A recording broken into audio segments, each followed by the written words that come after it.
picked the subject matter, the governor has led.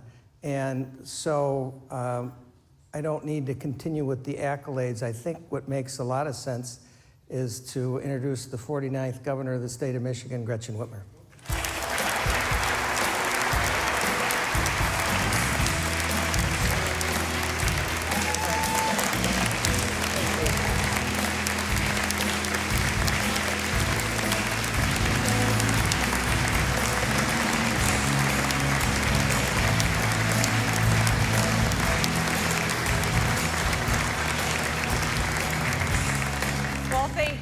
I appreciate that so much. It's so good to be here with all of you, and I want to thank Conference Chair Suzanne Shank, who's hosted another fantastic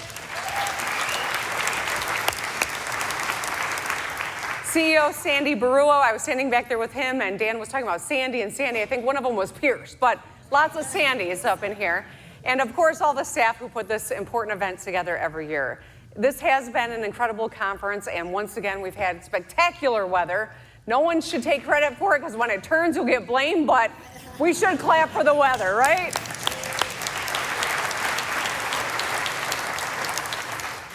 I hope you got to see my good friend Gina Raimondo speak earlier. I think she is just an incredible leader for our country, and as she mentioned, she also is a Michigander by marriage. So that is another thing that we are proud of. As I said yesterday, between her and Secretary Pete Buttigieg, Michigan is slowly marrying our way into the entire cabinet. Of course, I want to thank my partner in governance, our Lieutenant Governor Garland Gilchrist.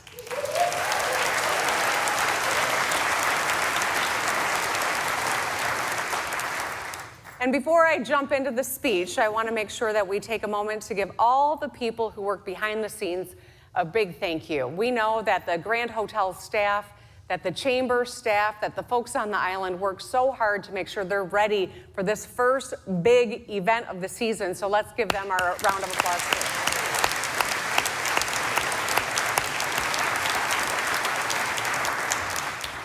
2 years ago on this stage, I talked about Michigan in the year 2100 and what we need to do now to set up future generations for success. Last year, I spoke about how we can strategically grow our economy and our population and establish an aptly named council to create a state strategy to meet our population goals. The theme of this year's conference, thank you, Suzanne, is Bridging the Future Together, which is fitting for an island in the sight of the mighty Mac. The bridge is a living symbol of the promise of our state. It is a million-ton monument to what Michiganders can do when we put our minds together to solve a difficult problem. And that's what I want to talk about today. We will focus on economic development and one aspect in particular, innovation. Michigan has a rich history of innovation. We all know that. The University of Michigan is the second largest recipient of R&D funding and holds the third most patents of any institution in the nation. Michigan State University's facility for rare isotope beams discovered new isotopes just a few months ago. Wayne State University's Techtown Detroit has supported more than 6,000 businesses and raised more than $400 million in capital. But out of a sample of 231 high-tech startups originally founded in Michigan, just half of them remain, which begs the question, how can we support innovators, grow Michigan's economy, and set our state up for sustained success? I'm going to talk about the 3 C's of innovation: culture, capital, and creativity, and unveil new tools to build on our economic development record and unleash Michigan innovation. Because we all know Michiganders are innovators. Dr. Homer Stryker from Kalamazoo built a medical tech empire. If you've ever been in a hospital, you've seen the Stryker name on things. Elijah McCoy from Detroit filed 57 patents, including a portable ironing board, a lawn sprinkler, and a device that lubricated train parts as they were running. There's a joke there somewhere, but I still haven't come up with it. Sherman Poppin of Muskegon needed a way to entertain his 2 daughters one snowy Christmas. So he stuck 2 skis together and called this new board the Snurfer. It would later be called the snowboard. Bill Post invented the Pop-Tart, as dramatized in Jerry Seinfeld's new movie. Kids really owe us, and so do dentists. James Berner invented ginger ale. Berner's ginger ale, right? A delicious pop that my grandma Gretchen and mom Sherry believed cured literally everything. Anna Bissell sold the sweeper that she and her late husband patented together, and she went on to become the first woman CEO in America.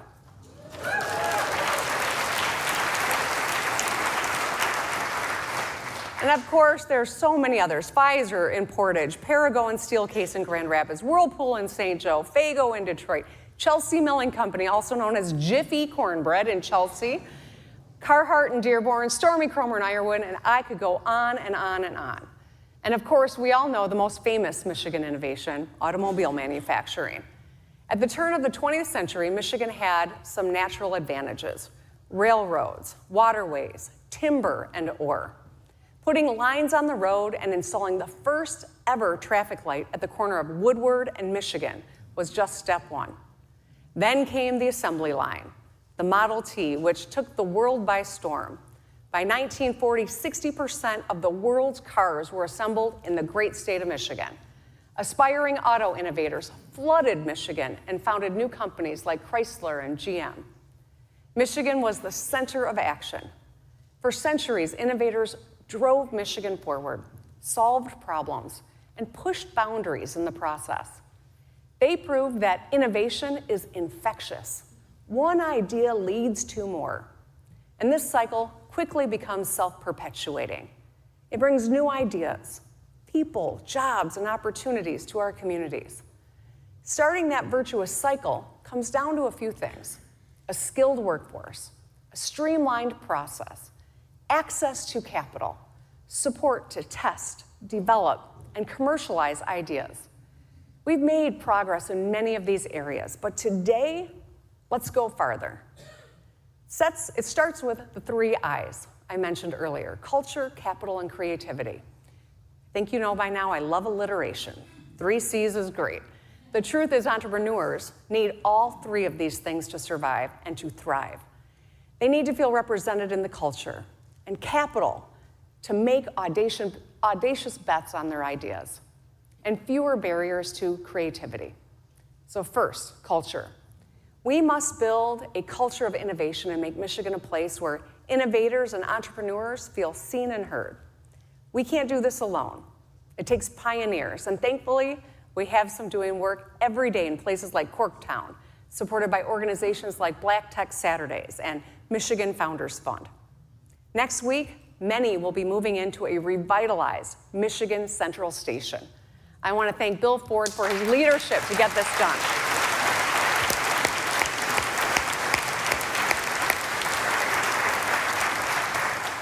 Many of you may know Bill Ford as Sheila's brother, but they're on the ground making a concerted effort to build a sense of community and accelerate the innovations that is going to drive our state forward. Our job is to have their backs by making sure they feel seen and represented. Today, I'm pleased that we are going to announce a new team member at the MEDC who will be serving as Michigan's chief advocate and first point of contact for entrepreneurs. Ben Marchiona will be Michigan's first ever Chief Innovation Ecosystem Officer.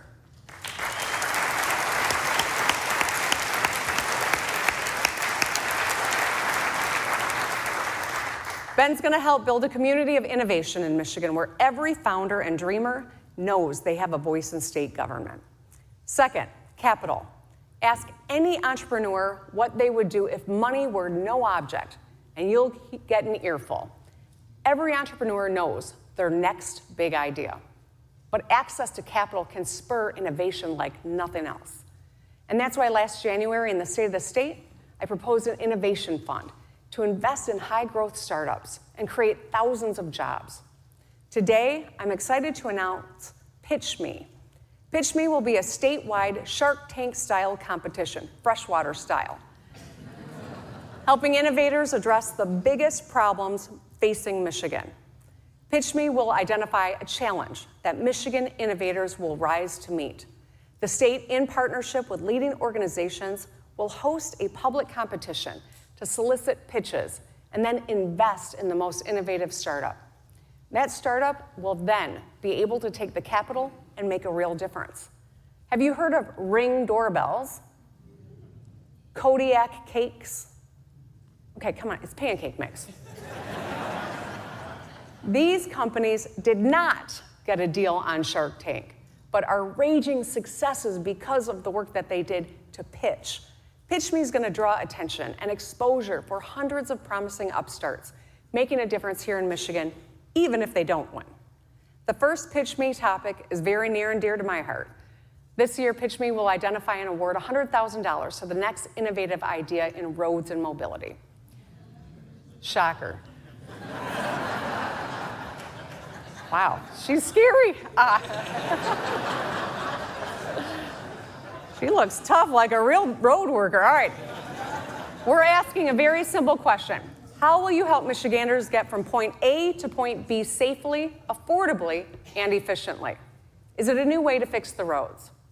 Maybe it's improving the range and efficiency of electric vehicle batteries, connecting public transit systems. To everyone out there who eats, sleeps, and breathes fixing the damn roads, now is your chance. Pitch Me is more than just an opportunity to live out your Shark Tank fantasies. It provides the capital you need to get the great idea off the ground so you can solve problems. And we'll be working with partners. It's really exciting. Finally, creativity. Now, I enjoy watching others express their creativity, like Jameer Gibbs, Sam Laporta, and Jamison Williams, who all drew their own lion logos. I'm glad they're skilled on the gridiron, am I right? I even took a stab at painting the logo myself during the draft last month. That's what this thing is that they're passing out. It's my version of the lion.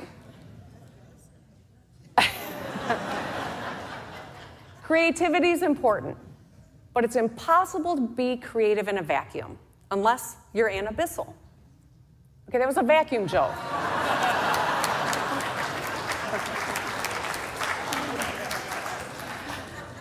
Even drawing that simple and very accurate Lions logo required paint, canvas, inspiration, practice, and patience.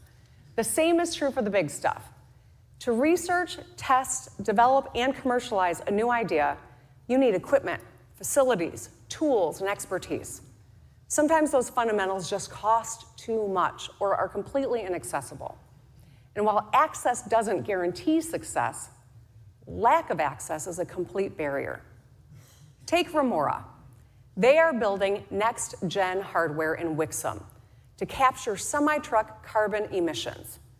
But to test wear and tear on their product, they need access to a piece of large, expensive equipment called a chassis dynamometer.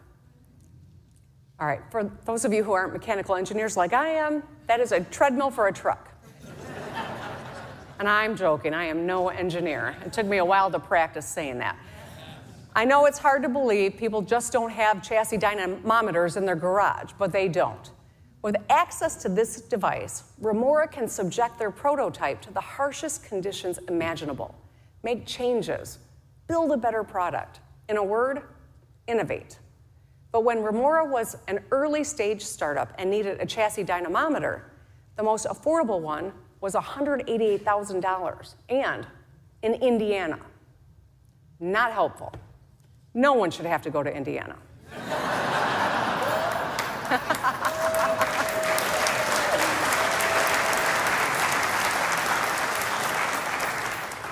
Michigan has exactly what Remora and other startups need. State and local governments, universities, civic organizations, and the military have some of the most cutting-edge equipment and specialized testing facilities. But too often, they're just inaccessible. So today, let's start building out what I'm calling the infrastructure for innovation right here in Michigan. Earlier today, I signed an executive directive instructing state agencies to catalog technology, equipment, and facilities all across our state and work with the owners to make it available to innovators who need it. Just this morning, thanks to the Biden-Harris administration, we announced an expansion of Project Diamond, a partnership between Automation Alley, Oakland, Macomb, and Wayne counties that will be using federal funding to connect manufacturers with a network of 3D printers. We'll also enter a memorandum of understanding with the Department of Military and Veterans Affairs to make infrastructure like a chassis dynamometer at the U.S. Army Ground Vehicle Systems Center accessible to Michigan innovators. This MOU, the first of many to come, expands access to talent, testing facilities, and equipment. I want to recognize an incredible partner in this work, our Adjutant General, Major General Paul Rogers.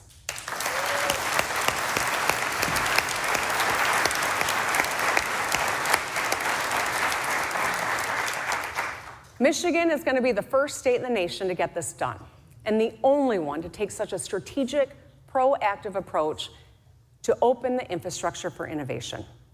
Together, these three actions will strengthen our comprehensive economic development strategy. So here's a quote. Many of the factories have left Michigan. One of our greatest corporations is building 14 new plants, 7 of them in Ohio and none in Michigan. Western and southern states particularly are doing their utmost to lure industry from Michigan. You know who said that? Republican Governor Kim Sigler in 1947. I think Kim's supposed to pop up now. Oh, we didn't have our picture of Kim pop up. Well, Kim was a pretty good-looking guy, and there he is. There's Kim Sigler. Thank you. Pretty good-looking guy. I want you to see most of the pictures in my office of other former governors.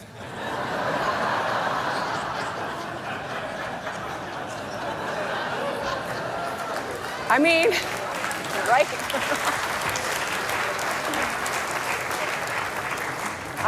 I'm glad it'll be 100 years before someone puts my picture up there and makes some fun of it. We think kids these days like, facial hair. We know our former governors love mutton chops, apparently. They inspire me every day. Anyway. Governor Sigler's solution, a working committee of research talent in agencies, colleges, and institutions to coordinate the state's economic fields and utilize all of our research facilities in economic development. Sound familiar? We worked together in 2021, guided by some of the same principles and instincts that drove Governor Sigler to put powerful economic development tools in our toolbox that have really helped us win transformational projects, creating thousands of high-tech jobs in Detroit, Flint, Big Rapids, Bay City, and Van Buren Township. We've redefined our story. Just years ago, Time called Detroit a tragedy, and now Detroit is one of the world's greatest places. Yes.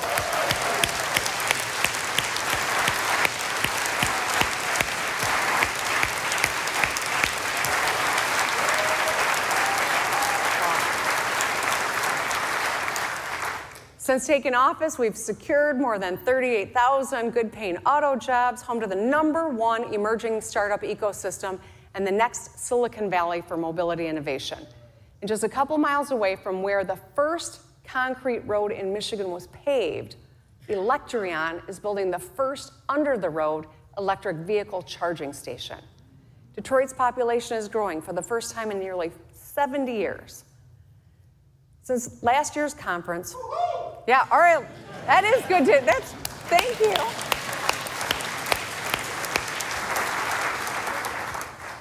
Since last year's conference, we worked with business, labor, environmental leaders, and others to invest in places and people and build a workforce that drives innovation. We lowered the age for Michigan Reconnect to 21, lowered the cost of college with the Michigan Achievement Scholarship, delivered free breakfast and lunch to every public school student, protected reproductive freedoms, and repealed our criminal ban on surrogacy, among other things.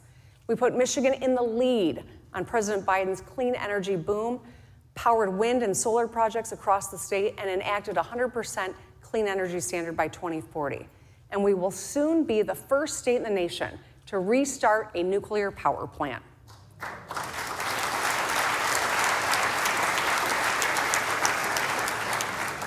The eyes of the world are on us as we do this. We've won manufacturing projects from Corning, Piston Automotive, and so many more. We're making the largest investment to build affordable housing in Michigan history. And just yesterday, we raised our housing goal. We've made a lot of progress and kept on telling our story. Recently, we felt something that has always been embodied by our people and defines the spirit of our state: hope. We should believe in Michigan, and we should brag about Michigan. Last month, we hosted the most amazing NFL draft in history, right?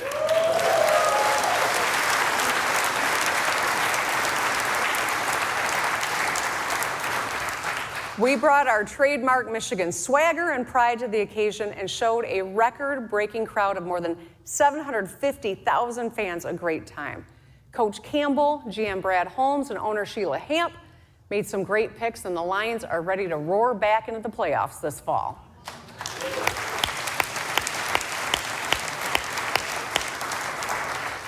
And not just the playoffs, we're winning the big game this year. So, my fellow Michiganders, we have an opportunity to tell the next chapter of our story. Let's get to work building an innovation ecosystem that is the envy of other states. Let's keep growing Michigan's economy and our population. Let's build a bridge to the future and create a more innovative, prosperous, and strong Michigan. I know together there's nothing we can't do. Thank you.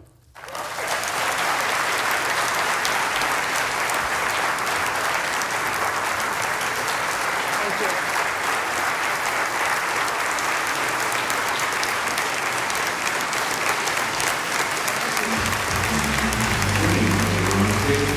Back and the left.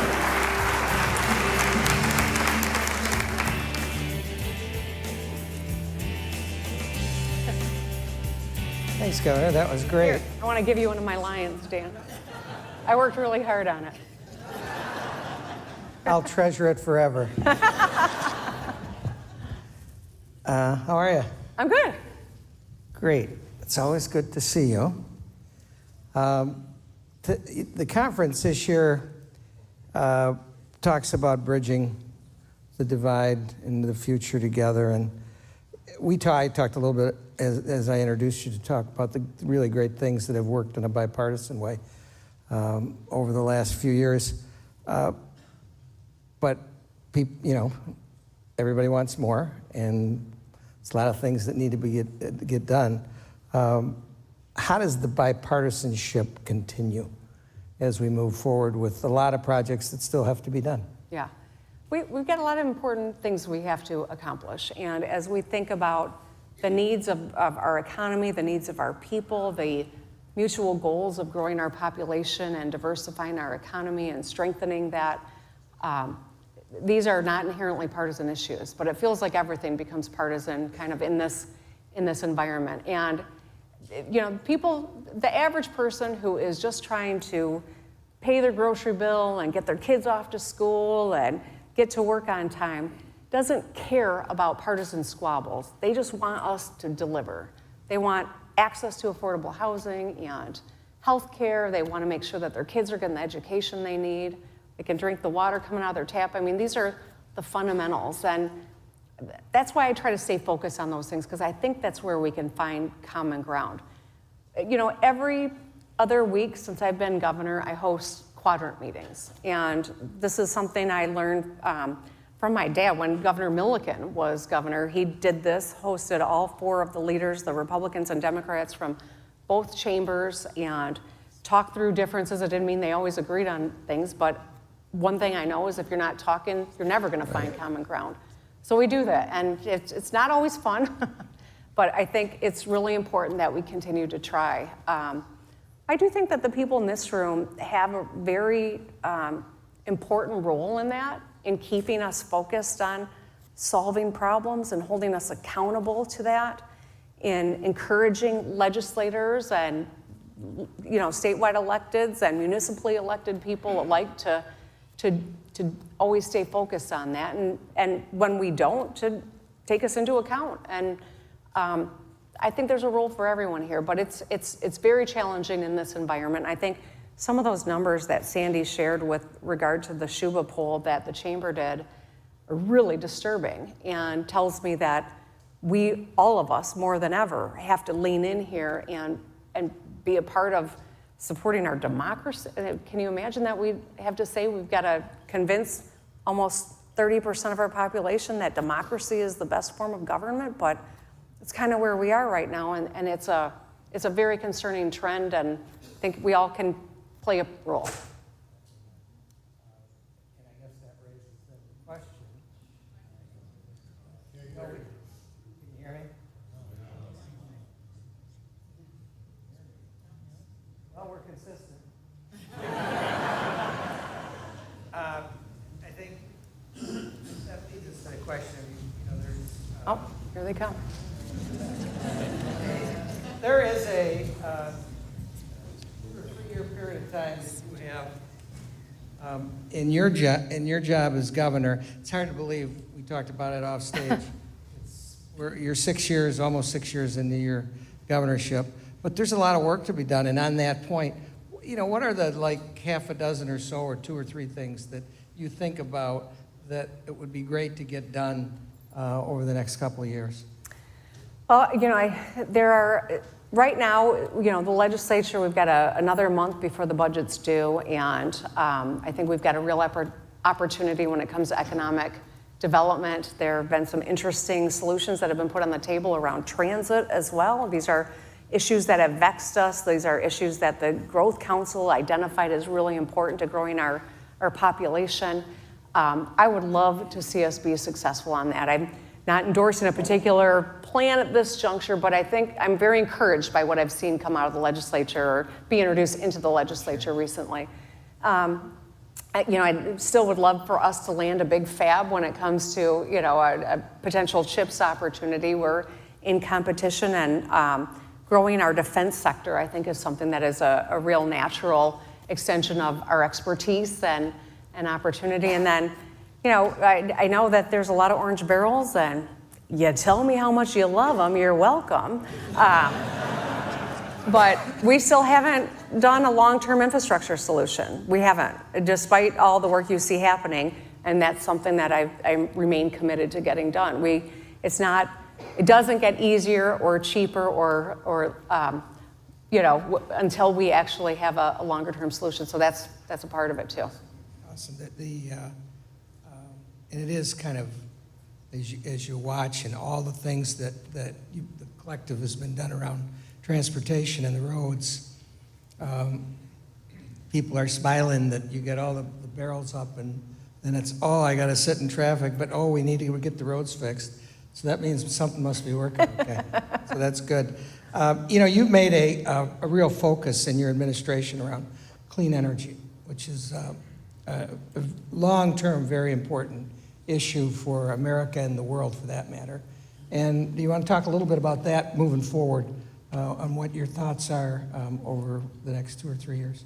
I appreciate that. I'm really proud of what we were able to get done. We worked with our utilities, we worked with labor, we worked with environmentalists. This isn't a package that one group drove. We worked together to make it happen. And I think that Michigan is showing the world that you can have good jobs. And there is an important role for our traditional utilities and advance, our American energy created by Americans.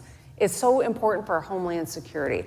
And that's why bringing Palisades back online, looking for partners to do that, it took an incredible amount of work. My team, between Joanne Halls and Trish Foster, the amount of work that went into trying to make sure that we had a real plan to bring that back online, it's crucial if we're going to meet our clean energy goals. We've got to be successful here. And so I'm really grateful that so many different partners came together to make this clean energy package happen. It's the right thing to do, but it's also crucial for our homeland security, for supporting industry, for meeting the needs of Michigan business and Michigan people. That's great. That's awesome. As a grandfather of 4, that are 3 of them in the public school system in Michigan, various places, you've been direct, forthright, and active in public education and what needs to be done, what's being done, and then moving forward to make us a better state in that face. Talk about education a little bit from your perspective of the importance of where we need to go in education, really from pre-K all the way through higher ed, because it's a game changer for any state, including Michigan.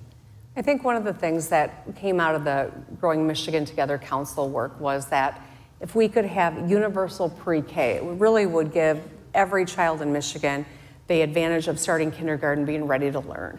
That sets you up for lifelong wealth and health on a trajectory that is really important. And we know if we could even start younger would be ideal, but let's get to universal pre-K first. But extending it into 2 years beyond high school is breaking down the barrier of that. For many people in our state, $8,000 to go to community college, we've got the greatest system around, is a complete barrier. Right. If we could make that a foregone conclusion, we would have more X-ray techs, the people that do the hard work where we're looking to find employees. I'm looking at Bob Ryan, he's going, give me X-ray techs, right? Yeah. But I think that it's, that if we could do this, we'd be the first state in the nation to have pre-K through 14 available to every Michigander. It really is a potential game changer for us. Now, we have a lot of work to do to ensure that we're improving outcomes for kids. And that's why that pre-K is so important, to improve our literacy rates. And there's a lot of work to do there, but we're making strides. Recovering from a pandemic, I think, is an enormous hurdle, but I think that these investments, the making it easier for people to go into teaching, alleviate the financial barrier and the debt that so many carry, all of these are working toward that same goal. Yeah, absolutely, and it is a game changer. And you think about community college, for example, of kids that aren't ready. If you can relieve that barrier financially, but also it's amazing how many people grow up in that 2 or 3 year period from 18 to 21 and through that system. And it is a game changer. So we're looking forward to that. Now, I have to do this because if I didn't, you would all look at me like, yeah, he needs to retire. But everybody, you've written a book that's out shortly, True Gretch. And so, which is kind of, I think kind of cool. So tell us about it. Well, it's not as heady as the book that you wrote about sharing the balance of power, but it is one of the questions I get the most, traveling our own state or elsewhere for that matter, is how do you stay positive when so much heavy stuff has come your way? How do you stay optimistic when you're dealing with threats and pandemics and floods and all the other things? 28 recall attempts. You weren't counting, but I did. When you have to deal with all of that, how do you stay positive and optimistic? And, this is a heavy time. And I think the next 5 months is going to be heavy. I mean, we heard Paul Ryan and we heard Chuck Todd, and, it's a heavy time. And so I thought, this is maybe an opportunity to put a little light out in the world. So it's 10 chapters. It's not a self-aggrandizing memoir to get ready to run for president, no matter what anyone says. It's 10 chapters. It's a quick read. It's 10 different lessons I've learned in my life that I've used over the last 6 years to stay positive and to stay focused. There's a lot of self-deprecating humor, so at least maybe you'll get a laugh at my expense. No dogs or goats were killed in the making of this book. Good one. But it really, it's that. It's just to put a little light out into the world. And if it gives someone some inspiration or a laugh, that's what it's all about. Awesome. And we're looking for you. And you can pre-order now. Middle of July, right? Is that what I... I think July 9th, yeah. Okay, cool. That is... I think everybody is looking forward to reading it. And you told me it's a quick read, and you'll enjoy it, so I believe you. But this has been a pleasure for me. I just have to say, this is the 5th time we've done this together, and it comes from a lifetime of really fun stuff and stuff that have made a difference. It's been a pleasure working with you.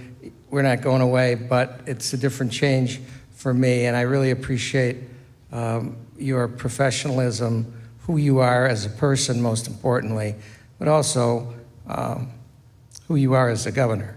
I've been through a lot over the, I even remember shaking Governor Milliken's hand, so it is a while.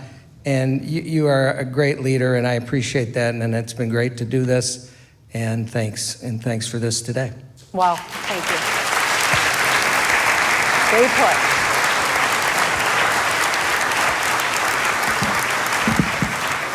Well, thank you. And before you and I exit the stage, I want to invite Sandy Brua to come back out and join us back on stage.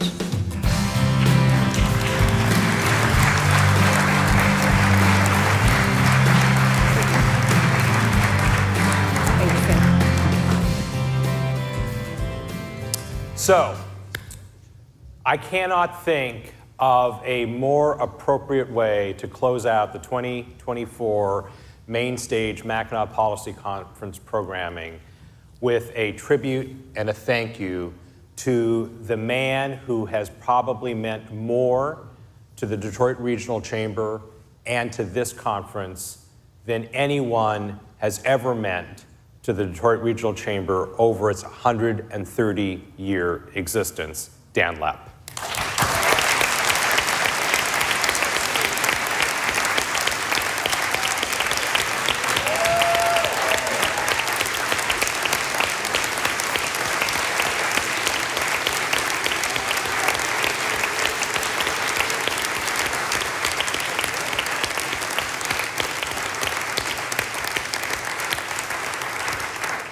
Now, the governor and I both went all out and framed things for Dan, and we're both going to say just a handful of words. But as Dan mentioned just a few minutes ago, Dan was on the search committee that brought me from Washington to Detroit, and obviously Sandy Pierce was, and several others. And Dan has been just a constant reminder to me of what greatness looks like. What does it look like as a corporate leader? What does it look like to be a community leader? And what Dan and Amy do so quietly is their philanthropic work. And so many people, in fact, most people don't know all that they do. They see Dan as the CEO, they see Dan engaged in big things, but it's the quiet philanthropy, the quiet community leadership that he provides that has been so critical. And the one thing that I think attracted me to Dan, and I think may have attracted Dan to me when I was considering this job and the board was considering me, was that this ethos of collaboration. We have in Michigan so many assets that the governor so eloquently talked about, but we still don't have enough assets to waste them. And Dan has been a champion of doing things better, doing things together, doing things collaboratively, and not duplicating. So Dan, thank you for everything that you've done for us at the Chamber, for our state, our community, our business community, and for me. Thank you, Dan.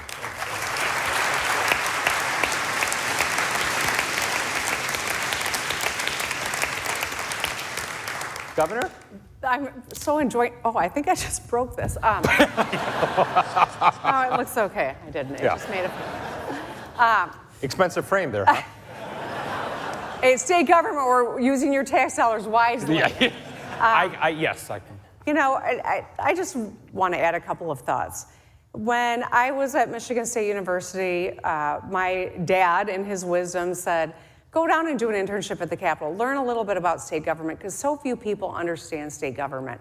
And I had the opportunity to do that. And when I graduated from state, I just kind of fell in love with public policy, in large part because I got to know people like Dan Lepp. Dan was chief of staff for Curtis Hertel, co-speaker of the House. It was, during that shared power time, an incredible opportunity to learn about state government with 55 Democrats, 55 Republicans, cobbling out an agreement on how they were going to work together.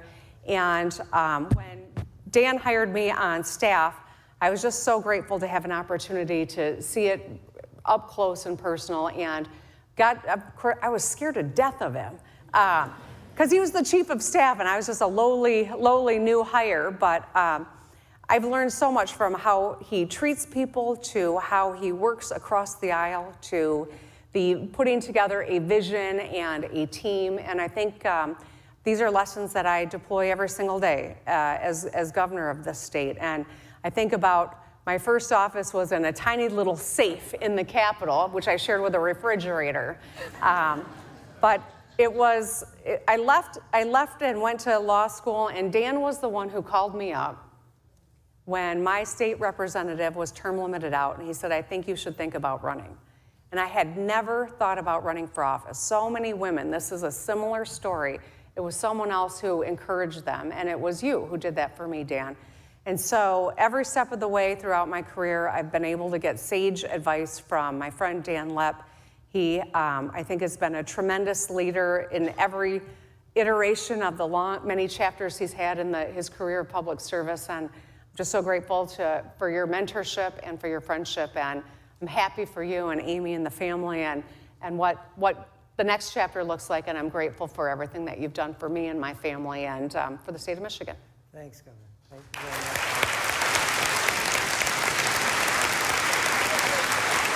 The floor is yours, once they're done clapping.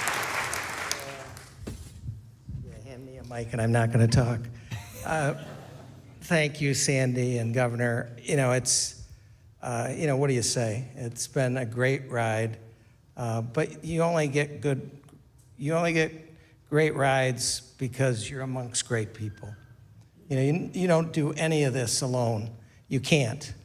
And the people that I've met through the chamber, I grew up quick in the chamber because I came out of politics, and my first year as CEO, Dick Plaus put me on the executive committee of the chamber, and then the next year I was the conference chair, and I learned so much and met so many people and learned so much about business and how business works that it was really helpful. And then my time in government, and Tim Walberg was here earlier.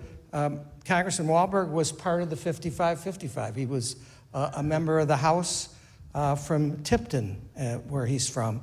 And so he was part of that too. And that was a phenomenal experience for everybody that was in it. And it's just been a great run.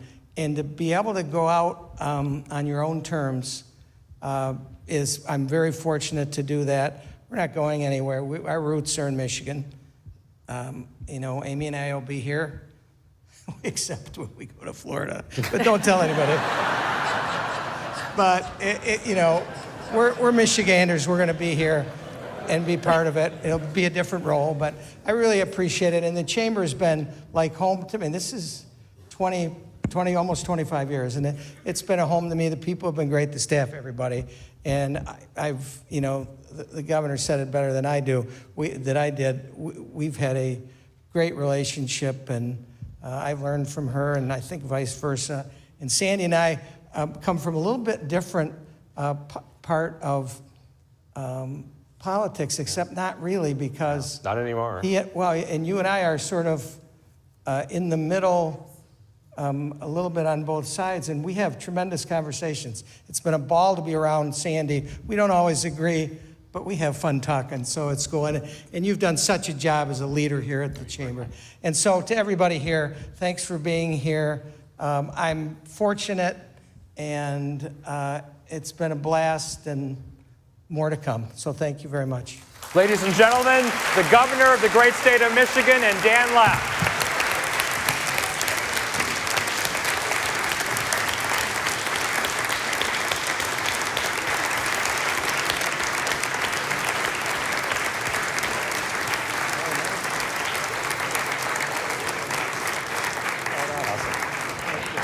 I can take that. I don't think Sorry.